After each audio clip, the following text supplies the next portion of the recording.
Okay, salamat at welcome sa ating mga bisita. At ay may mga bago tayong mga bisita. Dumating na yung pamilya ni brother. Kaya medyo iba na yung ngiti niya. Nakaraan doon na yung sa sulok parang lagi na lang nag-iisip Siyempre hindi niya kumpleto. Ngayon pala puro mga girls na magaganda.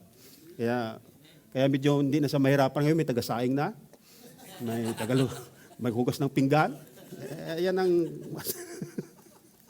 Kaya salamat sa Diyos sa kanyang ginagawa sa ating buhay. Okay. Bagong lahat ay siguro simulan muna natin sa ating okay.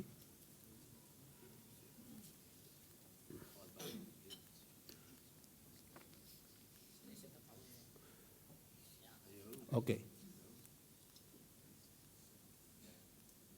Okay, ito yung ating theme for 2023 at ito ay matatapos na at I believe na preparing the way of the Lord.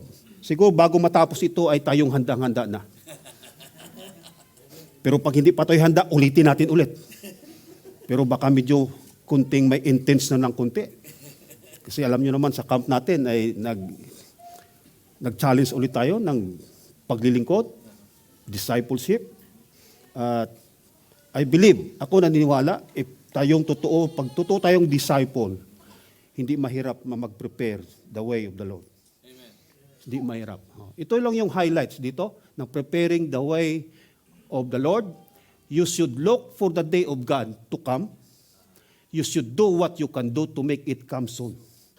Nakadepende sa ating response doon sa nais ng Diyos. Kung gusto nating bumalik ang itong mga bagay na ito. Kalahin mo ito, nakakatakot pero dapat dumating na ito. Kasi pag hindi na ito dumating, hindi maging final stage ng ating eternity. Ito yung final stage ng ating eternity. Pag dumating na yan, siya na makikita natin. Lahat. Mamaya makita natin. Do all can to be found by Him in peace, be clean and free from sin. In short, be blameless. Ang blameless na sinasabi is not perfect. Ang sa bahay, ang lagi kong sinasabi, magiging lang tayo, authentic.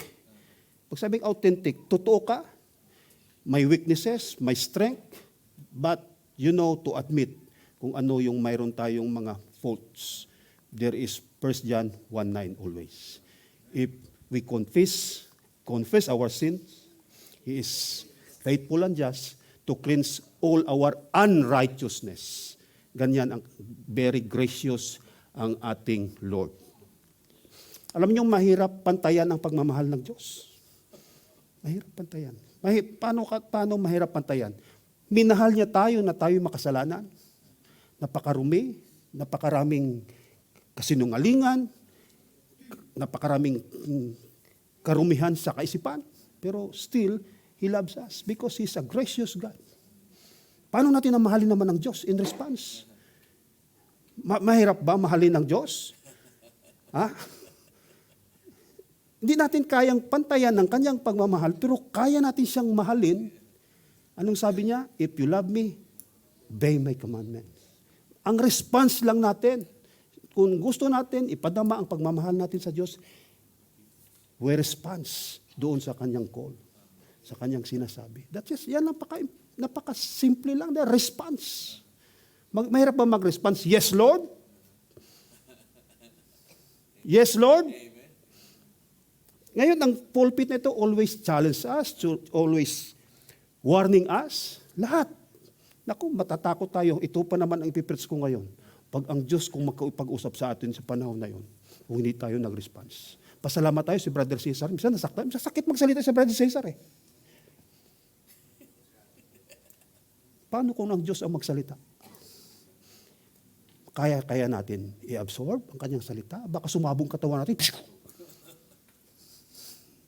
Kaya pasalamat tayo. Mayroong pulpit, mayroong pastor ang church, mayroong nagpipreach ng salita niya, mayroong church, mayroong body na kaya nating pakinggan ang nais ng Diyos. Kaya kinakabahan din ako magtayo dito. Pero pero masyado lang mababaw ang kabay. Kisa privilege, excitement, na ikaw ay magdala ng salita ng Diyos. Experience yan. Ang experience dito, hindi yung nakaraan lang, kaya ko na yan. Iba naman ngayon. Because always, lagi ka na nalagin, anong gusto mong isabihin ko sa church? Anong gusto mo, Lord? Ano ba ang kailangan nila? Puro bago yan lahat. Ito muna ang kailangan mo. Yan ang pinakamagandang bagay sa privilege ng preacher. Bagong kailangan nila, ito muna ang kailangan mo. Kaya privilege. Okay, ito yung timeline natin because we are now in Revelation chapter 19. Malapit na natin matapos ang series ng Revelation 19. Ito yung timeline natin. Nandito na tayo ngayon sa Revelation 19. Ang Revelation 19 is the bridge going to millennial kingdom. From tribulation to millennial kingdom. Ang gina natin, malapit na tayo doon sa Great White Throne Judgment. Ang lake of fire, then the new heaven and new earth. 3 chapters na lang. Okay? Ito yung Revelation overview natin. 19. Bridge between tribulation to millennial kingdom is about the sounds and sights. Yan ang ating overview. The sounds in chapter verse 1 and 6 I heard are about events in heaven. The first sound, heaven rejoicing over the destruction of great harlot, the Babylon. The second sound is heaven rejoicing over the wedding banquet of the Lamb. Ito yung aking nakaraang diniinan. Ito ngayon, dito na tayo, the sights.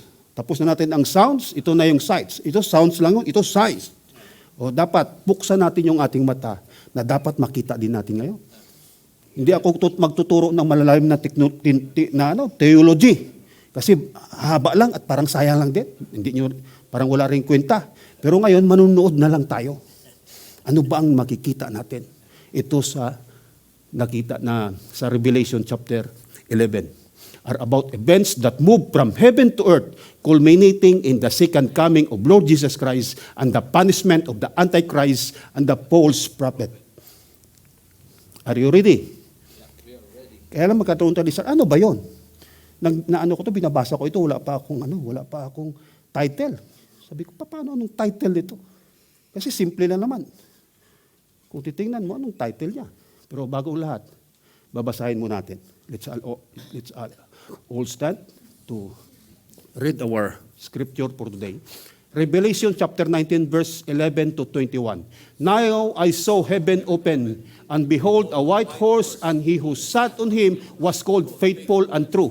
And in righteousness he judges and make wars. His eyes were like a flame of fire, and on his head were many crowns. He had a name written what no one knows except himself.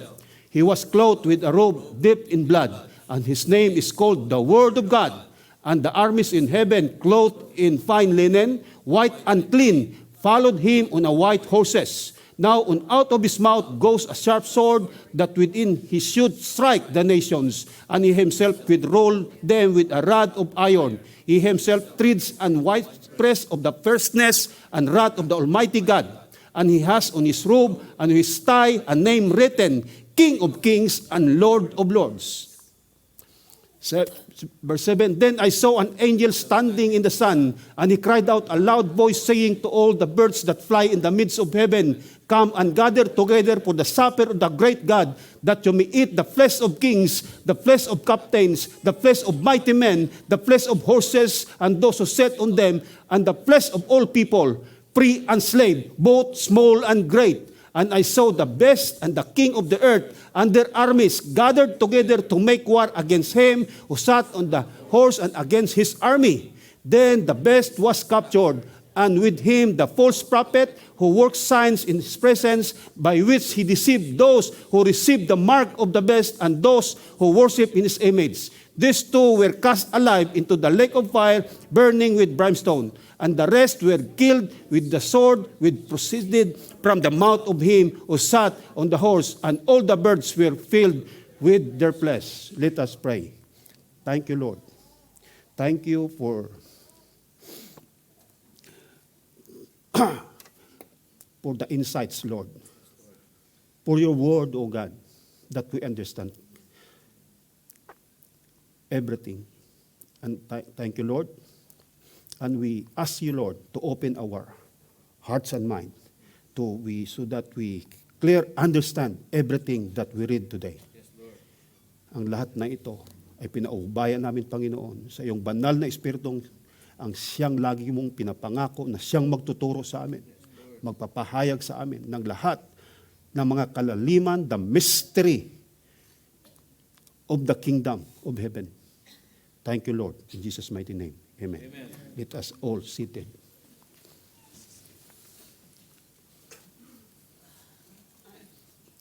This is our title for today, Divergence. Narinig niyo ba yung Divergent? Hindi yan sine, hindi yan pelikula. Divergence. That is a noun. That is an event or an idea na iba. Pag sabi mong divergence, nakakaiba.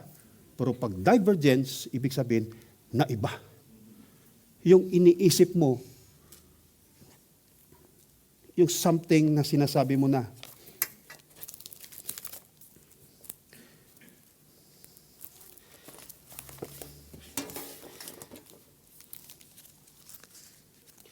tending to different or develop in different direction, yan ang divergent. Pero ito yung divergence, the situation at which two things become different. Yung iniisip mo na, ay, akala ko, yan, hindi pala. Yan ang ibig sabihin ng divergence. Kasi ito yung big idea natin. Armageddon. What is Armageddon? Judgment Day on earth. Daw pelikula na naman, ano?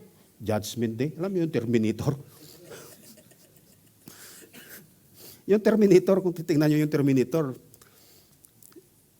1984 yan, di ba?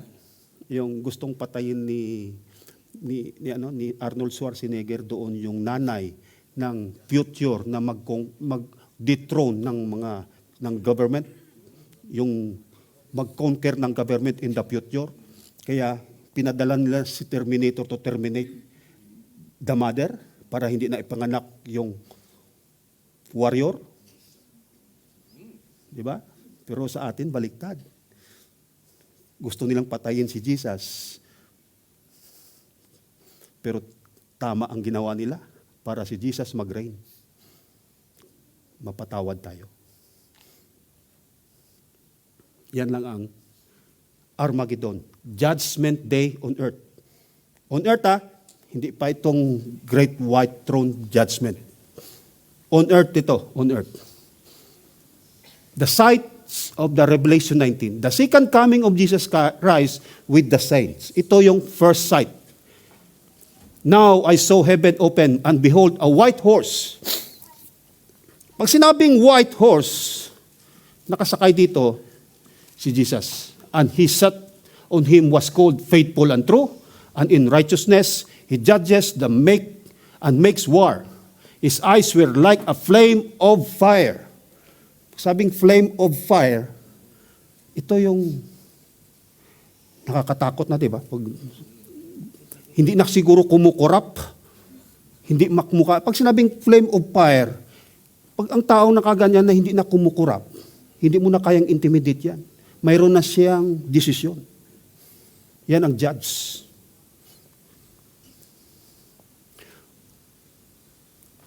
On his head were many crowns. Grabe, crowns o many crowns? Bakit pwede na naman isa? Many crowns. Alam mo bakit naging many crowns ito? Because all the elders, the church, he gave all the crowns to Jesus. Kasi yun ang inheritance, ang inaasahan ng Lord sa atin, ang glory na binigay. That is a glory of God. He had name written that no one know except himself. He was clothed with a robe deep in blood, and his name is called the Word of God. Oh. Obvious na si Jesus ito. And the armies in heaven, clothed in fine linen, white and clean, followed him on a white horses. Now out of his mouth goes a sharp sword, that with it he should strike the nations. and he himself will rule with a rod of iron. He himself treads the white winepress of the fierceness and wrath of Almighty God. And he has on his robe and on his thigh a name written, King of Kings and the Lord of Lords. Kung pansinin natin dito, may tatlong pangalan na binanggit. I believe that this is very important name of God. Ito yung... Wala.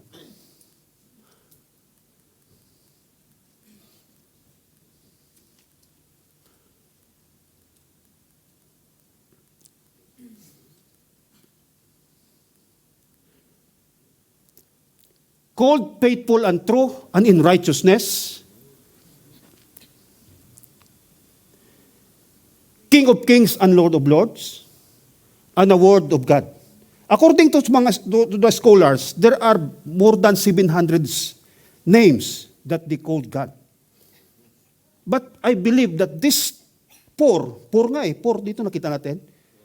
1, 2, 3. Yung 4 lang is, ang dito lang yung, he had name written on that no one except himself.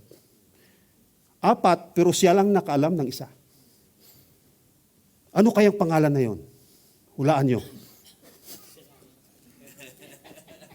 Siya lang ang nakaalam eh. Alam nyo, yung pag binigyan natin ng, pag nagpakilala ang Diyos sa atin, He give us an authority to call Him, and He give us authority to know Him. Ha? Pero ito yung pangalan na ito. Ito yung pangalan na kahit nasabihin sa atin, baka hindi natin maintindihan. Kaya hindi niya na pwedeng ibigay. Kasi pwede mong sabihin, may sovereign God, pangalan na rin yun ah. Almighty God, what is more than? Kasi pag sabi mo makapangyarihan, what is more than kapangyarihan? That is God. Yan ang Diyos natin. More than sa ating iniisip, sa sinasabi, more than sa ating alam, in short. Yan ang pangalan na yan. Kung bakit hindi natin alam ang kanyang, hindi natin, kahit sabihin sa atin, hindi natin maintindihan eh. Pag sinabi, oh, ganito ako, hindi natin maintindihan. Pero pag sovereign God, Word of God, righteous, true, we know because we have Scripture. But personally, magpakilala siya, baka hindi natin maintindihan. Nakuha natin yung 4 names. His eyes were like a flame of fire. Nabanggit ko na. Now, out of his mouth goes a sharp sword that with it he should strike the nations. May sword ba siyang hawak? Wala. Bakit horse? Pag sabing horse, pag gumamit ng gera sa horse, that is confrontation personal yan. Bakit di, high-tech na dapat sa panahon na ito eh. Pwede ng bomba, di ba? Baka lumabas na magagamit na si Jesus ng mga matitinding missile, di ba? Ano sa isip nyo? Horse ang ginamit. May horse doon, baka may aso din, di ba? Horse is not yan. Siyempre may horse, baka may aso din. Sa akin lang yun, ha? Kasi may hayop na lumabas. Pero pag sinabing horse, confrontation, di ba pag ginagamit ang kabayo, confrontation personal. At ang ginagamit niya pa, sword, ang kaniyang word. Ano kayang word ang lumabas? Nasasabihin niya. Revelation 16:21. And they gathered them together to the place called in Hebrew Armageddon. Then the 7th angel poured out his bowl in the air, and the loud voice came out of the temple of heaven from the throne saying, It is done. Ito lang yung word galing sa trono, it is done. Pag sinabi niya lang, sa pagbaba niya lang siguro, pagharap niya sa atin, it is done. Kahit mag-repent ka pa, wala ka na magawa. It is done. Sasabog na lang yung katawan mo. Kaya lang ito, pag sabi niya, and there were noises. Pag salita niya, may noises na kagad. There was noises and thunderings and lightnings. And there was a great earthquake, such a mighty and great earthquake as had not occurred since men were on earth. Paano pala kung ako ang Diyos ngayon at ako'y magsalita dito? Kaya nyo pa kayang makaupo ng normal dyan? Diba? Imaginin mo, nagsalita lang, voice pa lang yun, nagkaroon ng earthquake, lightning na nangyari. Such a mighty and great earthquake had not occurred since men were on earth. Hindi pa nangyari.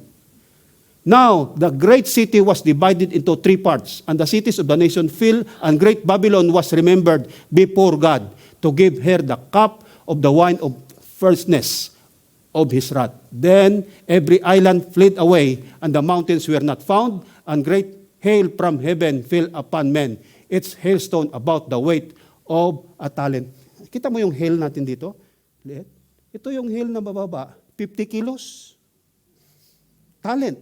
Sa ibang translation, talent, 1 talent, that is 50 kilos yung hail. Ito siguro, wala nang may maiwan dito. Kaya sabi doon, anong response ng mga tao? Men blaspheme God. Niyurakan pang Diyos. Because of the plague of the hail, since that plague was exceedingly great. Kita mo yung tao, instead na mag-repent, nagalit pa sa Diyos. Kaya sa panahon na yan, pag ikaw ay naiwan, meaning you're very wicked na. Wicked na sa panahon na yan. Kasi ang Diyos, mumurahin mo pa. Blaspheme. Yan, kasama na ang panahon na yan. Kaya kung mayroon pa tayong ganyan, baka ngayon pa lang, sabihin natin, Lord, ayoko ng ganito. Ayoko ng ganitong damdamin. Ayoko nito. Even na sabihin natin na lagi ka sa church, you are always, pero still you are comfortable with your naramdaman, with your emotion, your anger or hate inside. Still, I don't think, still we can worship God freely.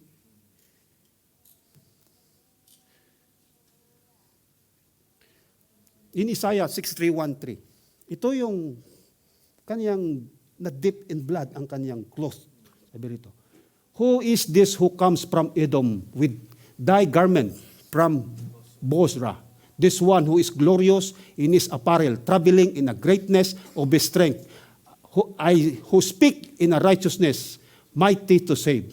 Why is your apparel red and your garments like one who treads in a wine press? I have trodden the wine press alone, and from the people no one has with me. For I have trodden them in my anger, and have trampled them in my fury. Their blood is sprinkled upon my garments, and I have stained all my robes. Yan ang ginawa ng Lord kung bakit mayroon siyang dugo sa kanyang katawan. Ganyan ang ginawa niya. That is metaphor or not?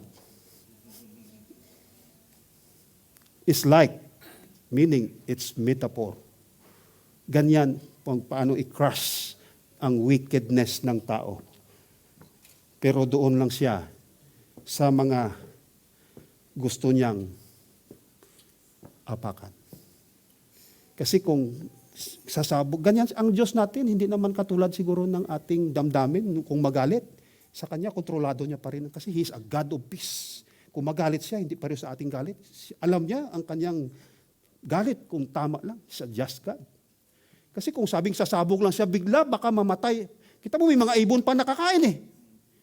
Ibig sabihin doon lang sa mga wicked ang kanyang inapakan. Very specific. Doon lang. Kaya nagtalsikan ng dugo.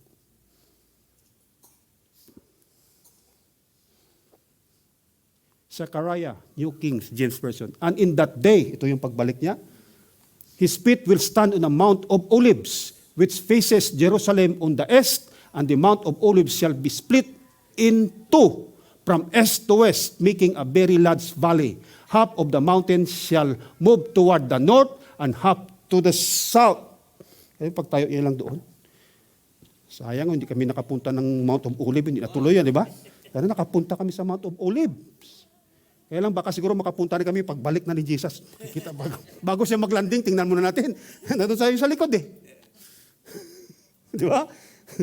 Kaya sa Mount of Olives siya babalik. Kasi sabi rin sa Acts, di ba, sabi niya rin, Men of Galilee, they said, why do you stand here looking into the sky? This same Jesus who has been taken from you into heaven will come back in the same way you have seen him go into heaven. Then the apostles returned to the Jerusalem from the hill called the Mount of Olives, a Sabbath day walk from the city. Ibig sabihin, napakaliwanag, sharp. Sa Mount of Olives siya maglanding. Very clear. Very clear. Oops. Ito na yung second sight. Ito yung pangalawang sight, the destruction of armies gathered for war at Armageddon. Revelation 19:17 to 18. Then I saw an angel standing in the sun, and he cried out with a loud voice, saying to all the birds of that fly in the midst of heaven, come and gather together for the supper of a great God, that you may eat the flesh of kings, the flesh of captains, the flesh of mighty men, the flesh of horses, and of those who sat on them, and the flesh of all people, free and slave, both small and great. Lahat. Lahat. Walang mayaman, walang mahirap, walang makapangyarihan, walang slave, kundi lahat makakasama. Alam niyo ba ito? Ito yung Alpau Palace ni Saddam Hussein. Kuya Jo, buhay pa. Yung sabi mo na Babylon, ang Alpau Palace, hindi nagkaroon ng gera pero hindi nasira. Kita niyo yan? Alpau Palace. King, pinagawa ni Saddam Hussein. Yan, ito lake yan, artificial lake lang yan. From Euphrates River, pinasok lang tubig doon. Inano lang nila yan. Hinukay lang para makapasok. Tapos yan, ginawa lang yan ng parang training ground lang ng mga Navy. Pero yan siya, artificial lang. Yan ang nangyari kay Saddam Hussein. Sana si Saddam Hussein ngayon. King, mabuti hindi niya pa inabutan yun, pero mapaparusahan siya. Kasi ang kay Saddam Hussein lang noon na purpose, layunin niya lang sa buhay niya, madurog niya rin yung Israel. Yung siagi niyang sinasabi. Gusto niya talagang madurog ang Israel. Kasi daw siya ay grandson of Nebuchadnezzar, king. Yan ang kanyang paniniwala. Grandson siya ni Nebuchadnezzar. Ngayon, sayang lang. Sino na kaya nakaupo ngayon dyan?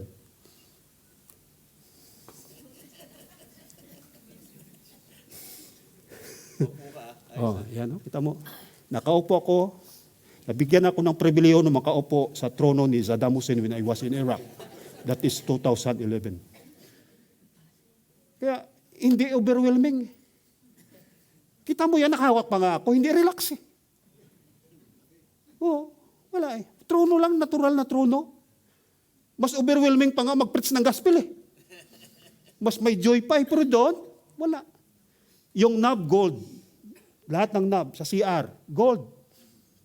Pero I believe na mabaho pa rin siya pag magtaay siya. Diba? King, kita mo yung ano nangyaring king. Wala sa Diyos kung ano ka man. King. Sino nakaupo? Tingnan yung pagbalik ni Jesus. Kung hindi niya pa sisirahin, baka sabi niya, bumalik ka na lang doon. Kasi lahat tayo pagbalik natin, we are kings.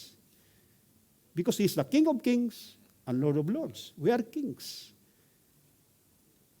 Sa new earth. Kaya, nabigyan ako ng privilege because I am one of the worship team Victory Base Iraq. Kasama ako dyan. Ito, nagkanta lang kami ng Resurrection Sunday.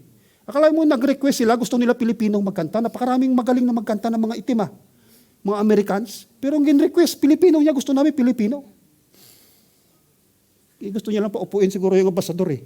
Kaya dyan, pwede mayroon namang division chapel na pwede naman doon mag-request. Kaya lang, nandyan lahat mga diplomats at mga ambasadors.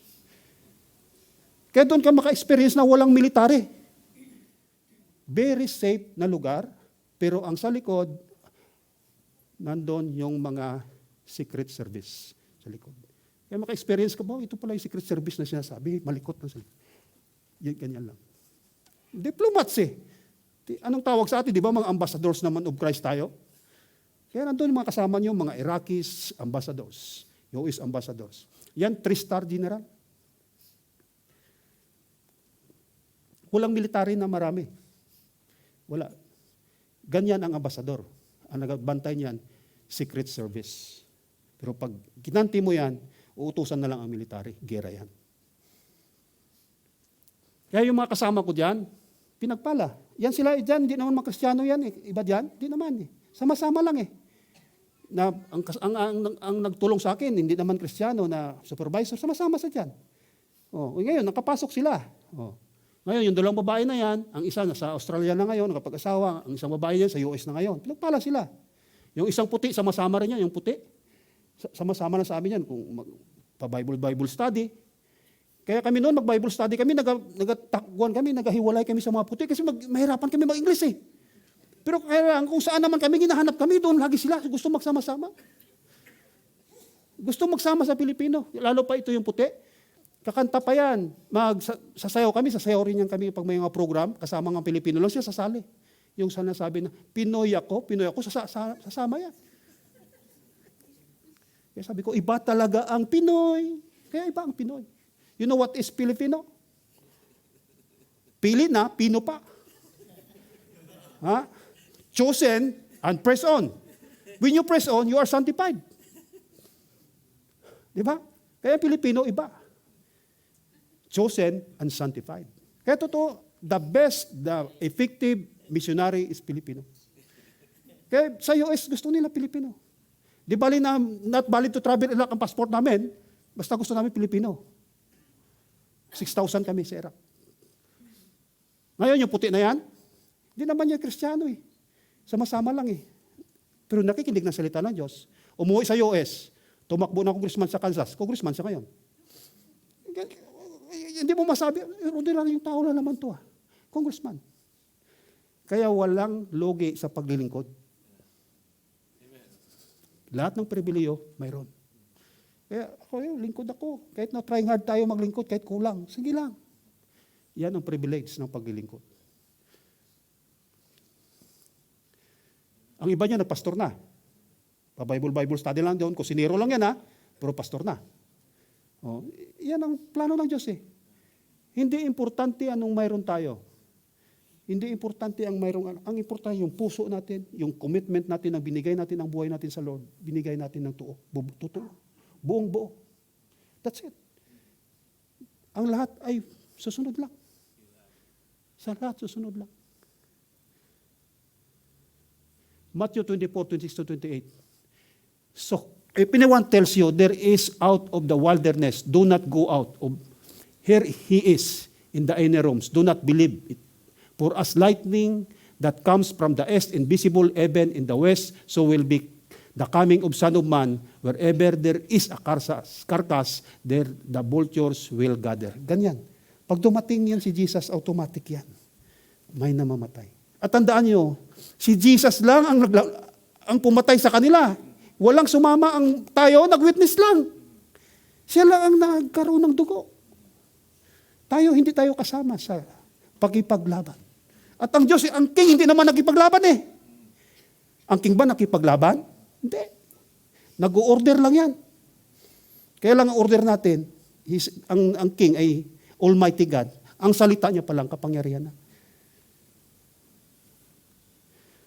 Zechariah, on that day there will be neither sunlight nor cold, frosty darkness. It will be a unique day, a day known only to the Lord, with no one distinction between day and night. When evening comes, there will be light. Kita natin, pinapakita ko lang sa inyo, wala naman tayong theology. Basa natin, di ba? Hindi mo na ma-identify kung nag-araw na o naggabi. Pero basta may light. Why? Because the church are there and the King of Kings there. Sila yung light. Kasi nandun ang glory. Nandun ang glory ni Jesus sa atin. Ang light. Ang lahat ng glory ng church nandun kay Jesus. Heirs to heirs. Di ba tayo ang inheritance niya? Siya ay inheritance natin. Kaya mayroong light. The punishment of the beast, Antichrist, and the false prophet in the lake of fire. Then I saw the beast and the king of the earth and their armies gathered together to wage war against the rider on the horse and his army. But the beast was captured, and with it the false prophet who had performed the signs on its behalf. With these signs he had deluded those who had received the mark of the beast and worshipped its image. The two of them were thrown alive to the fiery lake of burning sulfur. Automatic, diretso sila sa burning sulfur. The rest were killed with the sword coming out of the mouth of the rider on the horse, and all the birds gorged themselves on their flesh. Nagsalita lang si Jesus. Yun ang pumatay sa mga wicked. Sa lake of fire, speaking of lake of fire, this is a place of punishment. When we die, hindi pa tayo pupunta sa lake of fire. Nandun pa lang tayo sa settlement area.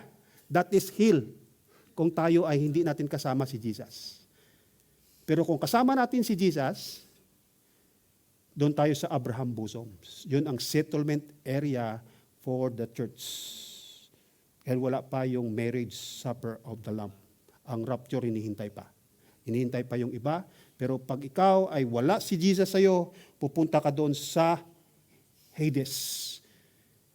Doon, mainit pa rin. Mahirap. Pero yan ay hindi pa final punishment. That is only a settlement area. Gusto natin, sa settlement area, kung 1,000 years pa bago dumating si Jesus, 1,000 years ka rin doon. Mainit, walang aircon doon. Kaya thank you sa New Zealand. May libreng aircon.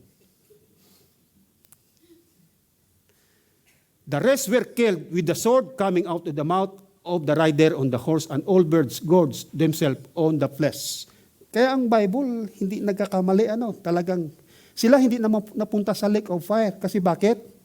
Wala pa ang great white throne judgment. Doon pa haharap ang mga wicked na namatay dito.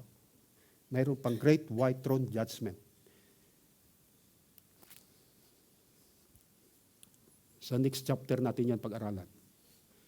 Exodus 20:18-19. When the people saw the thunder and lightning and heard the trumpet and saw the mountain in smoke, they trembled with fear. They stayed at the distance and said, Moses, speak to us yourself and we will listen. But do not have God speak to us or we will die. Ito sinasabi. Pag ang Diyos ang magsalita, nakakatakot. Kaya kung anong salita dito sa pulpit, ngayon makinig na tayo. I dare you, brothers. Ang lahat ng sinasabi sa pulpit, hindi ako interesado kung ano ka galing, ano ka talino, anong pinag-aralan mo. Ang aking tinitingnan kung magsasalita dito sa pulpit, anong sinasabi ang mensahe ni Lord, anong sinasabi niya para sa akin. At ang nagsasalita, naniniwala ba siya sa kanyang sinasabi? Kaya ang pinakamahalaga sa isang nangangaral. Nangangaral ka, ang iyong sinasabi, hindi mo makapaniwala. Sino pa maniwala sa'yo? Kaya lang malaga sa akin, oo, tama. Kasi naniwala siya. Totoo yun. That is faith. Kaya ako lumago tinamaan naman ako. Check agad. Okay. Repent. O kundi, naayos. 10 years din 10 years din ako na nagsakripisyo sa pagiging Kristiyano na parang akala mo, di lalago Walang nangyayari sa buhay. Akala mo, Pero ba't nagkaroon ng breakthrough? Doon mo makita. Kaya pasalamat ako sa church na ito. Kaya dito ko maalala yung lahat ng training ko. Totoo. Sa church na ito, dito ay ipaalala sa akin, yun kasi ang nangyari sa'yo. Kaya ngayon, magsalita ka para sa akin. Conclusion na tayo. The contrast of Jesus' first and coming. Ito na yung divergence. First coming, gentle riding on a donkey. That is in Matthew chapter 4, verse 4 to 18. Hindi ko nababasahin. Second, eyes with tears. Ito sa Luke 19:41 to 44. Wearing a crown of thorns. Matthew 27, verse 29. Jesus' blood on his enemies. 27:25. Ito yung second coming. Making war, riding on the white horse. Revelation 19:11. Eyes aflame with fire. Hindi na siya dito umiyak. Kundi siya ay magda-judge na. Wearing many crowns. Dati may thorns, ngayon wearing many crowns. His enemies, blood on Jesus. Kaya tayo, pasalamat doon, Jesus' blood on his enemies. Yan ang ating pasalamat na ang kanyang dugo na sa atin. Kasi nandoon yung grace. Pero pag ang blood na natin sa kanyang robe na, that is judgment na. Yan ang naiba. Na akala natin ang Diyos, ang Diyos, kaya marami na, ang Diyos naman is love. Love naman yan siya. Mahal ako ng Diyos, kahit anong gagawin ko, mahal niya ako. Pero pagbalik na, He is a just God. Ida-judge niya ng makatuwiran, kung anong sinabi niya, yun ang may susunod. Kasi just God siya. Kasi magiging king siya. Hindi pwede na pagdating doon. Di ba sinabi mo, tayo mismo, lagi natin makakausap eh.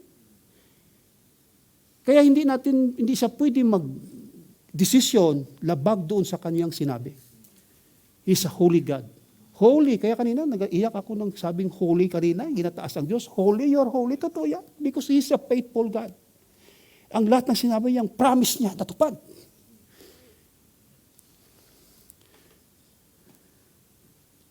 Application. Ito yung baon natin. God's judgment tolerance. Kasi kanya puro lang judgment. Ito yung tolerance ng Diyos kung paano siya mag-judge sa ating panahon ngayon. Matthew 13:24 to 30, the parable of the weeds. Jesus told them another parable. The kingdom of heaven is like a man who sowed good seed in his field. But while everyone was sleeping, his enemy came and sowed weeds among the wheat, and he went away. When the wheat sprouted and formed heads, then the weeds also appeared. The owner's servants came to him and said, Sir, didn't you sow good seed in your field? Where then did the weeds come from? An enemy did this, he replied. The servant asked him, Do you want us to go and pull them up? Sabi ng servant. This is the owner said. Do you want us to go and pull them up? No, sabi ng may-ari. He answered, because while you are pulling the weeds, you may uproot the wheat with them. Yan ang tolerance ng Diyos. Ayaw niya pa mag-judge ngayon kasi even the angels. Mamaya ko na lang sasabihin. At that time, I will tell the harvester, first, collect the weeds and tie them in bundles to be burned. Then gather the wheat and bring it into my barn. Matthew 13:37-39. He answered, the one who sowed the good seed is the Son of Man. The Word. The field is the Word. And the good seed stands for the people of the kingdom. The weeds are the people of the evil one. And the enemy who sowed them is the evil. The harvest is the end of age, and the harvester are angel. Kaya kita mo, even the angel hindi niya alam kung sino yung good and bad. Kung natin, di ba, madamay sila eh. Huwag kang mag-harvest, baka iba yung mabunot mo. Di ba tayong mga tao, pag tinignan natin, napaka sama niyan. Sa impyerno yan. Tayo nga, mabilis tayo magano eh. Napakasamang tao yan. Kaya kailangan yan, parusahan na yan. Pero ito ang Diyos, ang tolerance niya, napakahaba. Even the angels, hindi niya pinapayagan na mag-judge. Nakita natin yung ano niya? Do you want us to go and pull them up? No, he answered, because while you are pulling the weeds, you may uproot the wheat with them. Let both grow together until the harvest. Oh. If we are the son of the kingdom, mag-grow tayo. Magmamature tayo. Kung ikaw ay wicked, pa-wicked ka ng pa-wicked. Kaya, ang Diyos madali para sa Kanya. Na wala kang maisusumbat kasi talagang ikaw ay lahat binigay sa'yo, na lahat narinig mo, still you are still wicked. Kasi maglalago at lalago pa rin pala ang wicked eh. The more talagang mag-wicked, kung wicked ka. Kung ikaw ay anak ng kingdom, mag-grow kasi why? Sabi ni pastor, may buhay ka eh. You have life inside. Kung wala kang life, hindi ka mag-grow. Ngayon, kung ang ginagawa mo na mabuti, kung wala rin nangyayari, baka walang life. Bakit ganito ako? 10 years na ako sa church. 15 years na ako. 14 years na ang church natin, ha? 15 years na, ibig sabihin, talagang magkuha na siya. Magmamature na. Binata na. Tapos, wala pa rin nangyayari sa akin. Ganito pa rin ako. If is something wrong, check your salvation, brother. Kaya natin i-check. Bakit hanggang ngayon? Hindi naman mabilisan eh. Pero kung walang nangyayari, tapos the more pa nga, naging wicked ka pa. Naging sagabal ka pa sa gawain ng Diyos. Something wrong. Kinukontra mo pa ang gawain ng Diyos. Kasi pag ikaw ay anak ng kingdom, lahat ng ginagawa ng kapatid mo, pagdating sa Diyos, suportahan mo pa yan. Ito sabihin mo pa, ay hindi naman ganyan, wala namang ganyanan. Oh. Ang tanong, nagsasalita ka na walang ganyanan. Bakit? Alam mo na ba magturo? Nagdi-disciple ka na ba? Bakit nagsasabi ka ngayon na hindi ganyan? Ang nagsasabi lang yan ng ganyan, na hindi ganyan, pag siya ay nagdidisipulo na. Baka hindi ka pa nagsimula nga na disipulo. You're not started to be a Jesus follower. To be a student of the kingdom. Tapos magko-comment ka na hindi walang ganyanan. O anong basihan mo na walang ganyanan? Ngayon, kung alam mo naman na walang ganyanan, ikaw magturo. Na ano ba dapat? Dapat maging tayo lagi, student mentality. Ang disciple na sinasabi, ano ba ang pwede kong gawin? Ano ba ang pwede kong, yung lagi kang nagpapakumbaba sa teacher mo, na ito yung, tama ba ito? Oo. Hindi. Pag sinabi niyang hindi tama, hindi. Kahit na sabihin mo pa na parang ayaw ng sarili mo. Kasi alam niyo, pag hindi natin maranasan ang pagiging isang disipulo, hindi natin makita ang tinatawag na totoong pananampalataya. Kasi ang totoong pananampalataya nababase sa ating pagsunod. Kasi that is the obedience, yan siya ang pinaka-evidence na we are the true disciple of Jesus. Kasi hindi mo pwedeng sabihin na you are a disciple of Jesus na wala kang pagsunod. Lagi kang nagre-react. Ako noon, nang hindi pa ako nag-disciple, reklamador din ako eh. Wala namang ganyanan. Ganyan din ako noon, kaya naintindihan ko naman kayo eh. Pero ang nangyari, hindi ko naman alam kung anong tama. Kaya yung ginawa ko, nagpadisipulo ako. Alam mo saan ako nagpadisipulo? Sa mga pastor na kung saan ako nakapunta. Sa mga daan, doon ako natutulog sa mga pastor. Doon ka. Uutusan ka dyan. Ito ka sa church. Pag doon ka sa church na yan, doon ka. Yan ang ginagawa mo. Kahit saan ako. Kahit nakapunta ako ng Iraq, doon ka. Ako kung sinabihan ako doon ng 40 pa lang. Nang sinabihan ako doon ng director ng choir, kung na-offend ako, kung di ako naging disipulo, kung kumanta ka, wag mo ilabas yung boses mo. Nagsali ako, gusto kong sumali. Pero ngayon na nag-practice na, naririnig niya siguro, sabi niya, pag magboses mo, wag mo ilabas. Sabi ito, wag na, ayoko na. Hindi ako nakaupo sa trono ni Saddam Hussein. Kung umuwi na ako, hindi na ako nagpatuloy. Na-miss ko ngayon yung privilege. Ganyan sa paglilingkod. Pag umayaw na tayo, hindi natin, ang privileges na yan, na nais ng Diyos na lakaran natin, hindi natin yan ma-enjoy. O, pagdating ko naman ng Afghanistan, doon pa rin ako sa chapel. No, kwentuhan kayo sa mga military. Mga military ko sa lagi. Mga kernel, mga ano. At testimony ka rin dyan. Nabibless sila kasi ang trabaho. Ikaw naman ay, hindi ka naka-uniform. Ang dumi pa ng damit mo kasi liberal na naman ako sa Afghanistan at saka sa Iraq eh. Ang aking posisyon doon, labor support. Pag sabing labor support, utusan ka lang. Kung ano lang dyan ang pinapagawa. Pero minsan walang chaplain na darating eh. Cesar, ikaw mag-preach. Tamo. Samantala sila naka-uniform. Commander ka ng special forces, tapos teacher pa namin sa Bible study. Pagdating sa preaching, takot. Oh. Sabi ko, Lord, tanggapin ko ba to? Tanggapin mo na. Hindi na ulit yan. Preach ka ngayon. Harap ng mga US military. Siguro, ang English ko naman ay marami naman kaysa Tagalog. By grace of God. Pero hindi naman kailangan na sabihin ko sa sarili ko ay napakababa ko na kalingklasing tao. Malay mo, pagdating sa langit, Tagalog pala yung ating salita.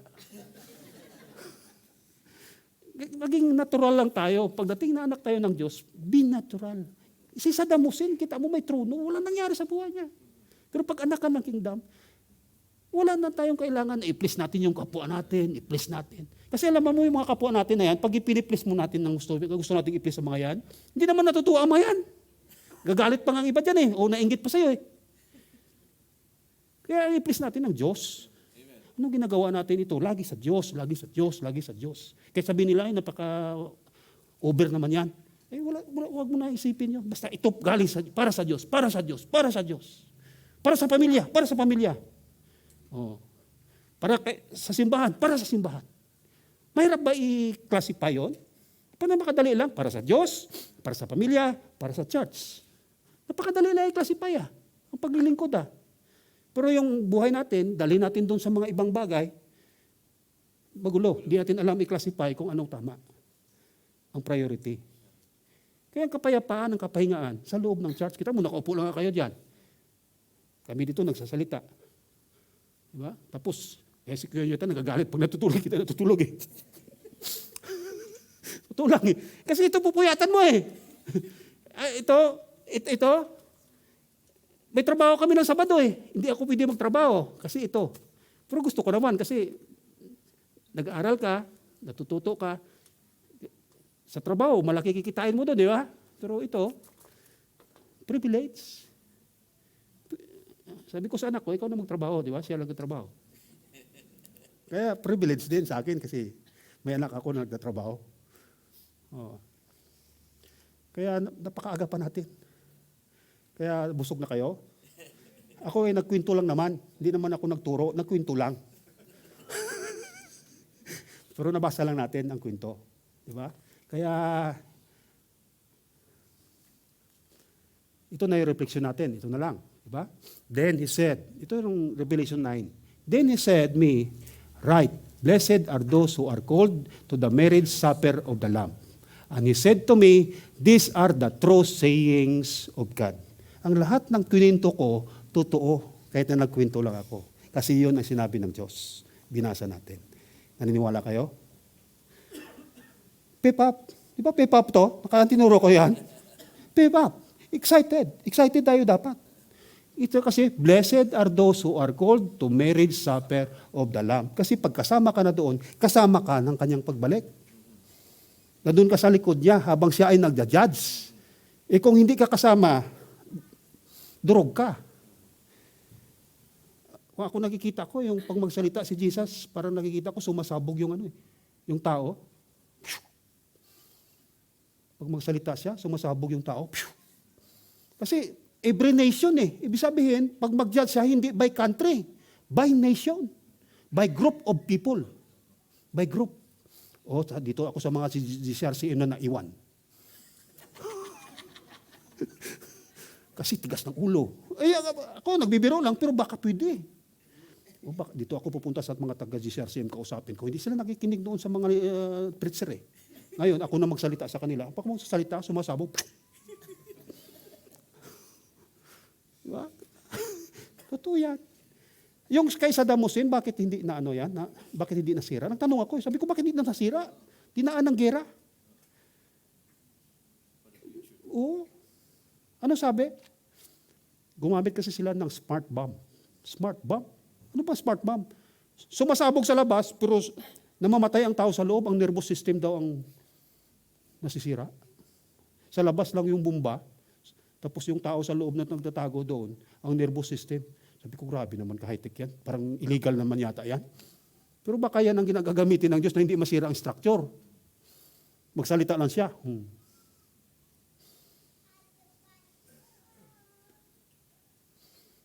Kaya, blessed are those who are called to the marriage supper of the Lamb. Ito yung challenge ko. Many are called, but few are chosen. Bakit few lang ang chosen? Because few lang ang nag-response. Pwede tayong tinawag, but few are chosen. Kasi few lang ang nag-response na magpasakop, magbigay ng kanilang buhay kay Jesus. Let us pray. Glory to God. Thank you, Lord. Thank you for your word. Thank you, Lord, because we know how you judge the earth. Hindi kami kasama doon, Lord. We believe. Thank you sa church na ito, the body of Christ, in behalf of the GCRCM, na dito mo, Lord, tinuturo, Panginoon, yung nais mong ipahayag, na hindi pa minsan narinig o nabasa pa, maging sa mga komentaris, O Lord, hindi minsan namin nabasa na, minsan magbasa lang kami, napakasimple lang naman pala. Mas madali minsan namin din maintindihan, dahil ikaw ang aming Diyos na nagmamahal sa amin. Kaya Lord, we pray, Lord, na ikaw ang siyang laging mangusap sa amin. Na mamuhay kami, Panginoon, na hindi balakid, Panginoon. Ito yung mga bagay sa mundo. Mamuhay kami, Lord, na nakatuon lamang kami, O Diyos, sa iyong plano sa aming buhay, plano mo sa aming mga anak, plano mo, kung mayroon man dito, Panginoon, na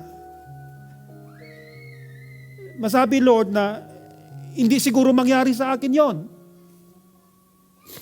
Pero kami, Lord, naniniwala na ikaw ang Diyos na hindi nahuhuli. Ang lahat ay lagi mong kaya mong habulin. Katulad sa mga nangyayari sa mga bawat isa rin sa amin dito na nakaranas ng mga bagay na dinaanan din na taon na minsan akala namin na hindi mo na kami pinapakinggan. 5 years, 10 years, or 15 years. Pero alam namin, Panginoon, na hindi ka pa rin nahuli dahil nandito pa rin kami nakikinig ng iyong mga salita. Kaya ang nais lamang namin, Panginoon, na tulungan mo kami, Panginoon, na maunawaan namin. Gamitin mo ang mga bagay, mga circumstances, na makita namin, Panginoon, na ikaw ang Diyos na kumikilos sa bawat isa, sa aming buhay. Ayaw namin, Lord, na manatili na bilang isang mga bata lamang, Panginoon, na lagi na lang umiinom ng gatas. Nais din namin, Panginoon, na kumain ng karne, na itong magamit namin na para magkaroon kami ng lakas, Panginoon, para lumakad upang magbuhat din ng mga bagay, mga suliranin ng iba, na pwede rin namin silang iahon, Panginoon, doon sa mga kinasasadlakan na gawa ng pangdaraya, ng kaaway sa buhay ng bawat isa. Sa mga bagay na mga nakaraan, Panginoon, na minsang nagdagahari sa amin. Ang nagdadrive sa amin, Panginoon, kung kami na hindi makalakad na patuloy na pagsunod sa iyo dahil kami ay may mga nakaraan. Pero Lord, we believe, Panginoon, ang nakaraan ay nakaraan na. Ikaw ang Diyos na laging naghahanda ng bukas. Kaya turuan mo kami, Panginoon, na lagi naming tingnan ng bukas. Na lagi mong inahanda sa amin. Hindi yung mga bagay, Panginoon, na mga nangyari sa amin ng mga nakaraan. Na yun ang nagbigay sa amin, na nagdulot sa amin pa doon ng kahinaan, na kung bakit kami ay patuloy na naging manhihina hanggang ngayon. Kaya Lord, we pray, kasama Lord sa mga elders ng church na ito, tulungan mo kami. Lagi mo kaming bigyan ng fresh revelation, Panginoon, na lagi ang iyong mga salita ang laging nangungusap, Panginoon, ang siyang laging maghari sa simbahan ng ito. Na kami ay lagi, Panginoon, mag-priority, Panginoon, ng iyong pangalan. Mag-priority kami, Panginoon, ng iyong mga salita. Mag-priority kami, Panginoon, ng pagsunod sa iyo. Kaya Lord, salamat sa lahat ng ito. Salamat, di ikaw ang aming Diyos na makapangyarihan, Diyos na mapagmahal, Diyos na mapapakngumaba, Diyos na laging tapat. Salamat sa pangalan ni Jesus na ang Panginoon. Amen.